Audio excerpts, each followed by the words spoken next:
بسم اللہ الرحمن الرحیم۔ شروع کرتا ہوں اللہ کے نام سے جو بڑا مہربان اور نہایت رحم کرنے والا ہے۔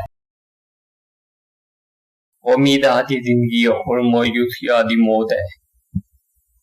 دکھ میں کبھی پچھتاوے کے آنسو نہ بہاؤ، بلکہ یہ سوچو کہ تم وہ خوش نصیب ہو جسے اللہ نے آزمائش کے قابل سمجھا۔ موت کو یاد رکھنا نفس کی تمام بیماریوں کا علاج ہے۔ اگر انسان اپنے ضمیر کو دیکھ کر شکوہ کرنے لگ بجائے اپنے سے غریب کو دیکھ کر شکر کرنے لگ جائے تو اس کی پریشانیاں حل ہونے لگ جائیں گی۔ اللہ نے ایک مثال سے ہم سے سمجھایا ہو، سنو اے لوگوں، ایک مثال دی جا رہی ہے، اسے غور سے سنو۔ اللہ تعالیٰ کو چھوڑ کر جن معبودوں کو تم پکارتے ہو وہ ایک مکھی بھی پیدا نہیں کر سکتے اور وہ سب جمع ہو جائیں، اور اگر مکھی ان سے کوئی چیز چھین کر لے جائے تو وہ سب اس سے چھڑا بھی نہیں سکتے۔ مدد چاہنے والی بھی کمزور ہیں اور جن سے مدد چاہتے ہو وہ بھی کمزور ہیں۔ ان لوگوں نے اللہ تعالیٰ کی قدر ہی نہیں کی جیسا کہ اس کی قدر کرنے کا حق تھا۔ حقیقتاً یہ ہے کہ اللہ تعالیٰ بہت طاقت اور عزت والا ہے۔ شکست کھانا بری بات نہیں، شکست کھا کر ہمت ہار جانا بری بات ہے۔ اپنے دشمنوں کی چالوں سے پریشان نہ ہوا کرو، بے شک تمہارا رب سب سے بہتر چال چلنے والا ہے۔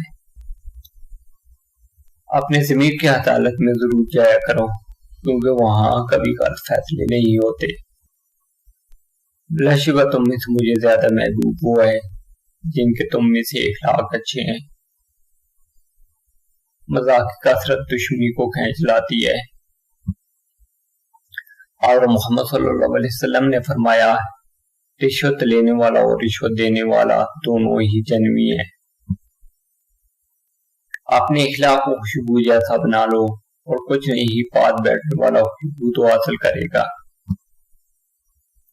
فرمان مصطفیٰ صلی اللہ علیہ وسلم، اگر تم اپنے دل کو نرم کرنا چاہتے ہو تو مسکینوں کو کھانا کھلاؤ اور یتیموں کے سروں پر شفقت سے ہاتھ پھیرو۔ نعمت کا ملنا آزمائش ہے کہ تم نے شکر ادا کیا یا ناشکری کی۔ تم کسی بھی انسان کو برا نہ سمجھو، شاید وہ ویسا نہ ہو جیسا تم سمجھتے ہو۔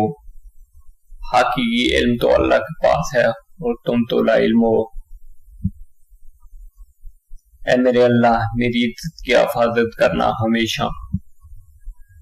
اسے دنیا میں سب سے بڑا افلاس محبت کی کمی ہے۔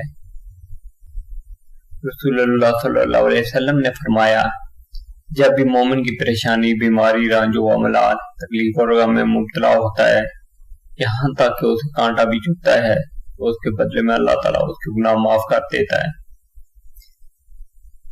دنیا دار کی صحبت اختیار نہ کرو، اگر تم تنگ دست ہو جاؤ گے تو یہ تمہیں چھوڑ دے گی، اور اگر مالدار ہو جاؤ گے تو یہ حسد کرے گی۔ تم وہ مانگتے ہو جو تمہیں اچھا نظر آتا ہے، اور اللہ وہ عطا کرتا ہے جو تمہارے لیے بہتر ہوتا ہے۔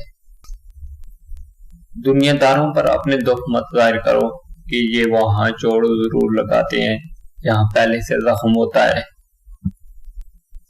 اور محمد صلی اللہ علیہ وسلم نے فرمایا، جو جھوٹ بول کر لوگوں کو ہنسائے اس کے لیے سخت عذاب ہے۔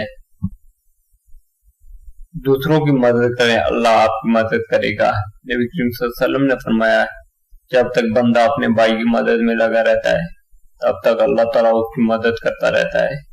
اگر ویڈیو اچھی لگی اس سے زیادہ سے زیادہ لائک اور شیئر کیجیے۔ تھینکس۔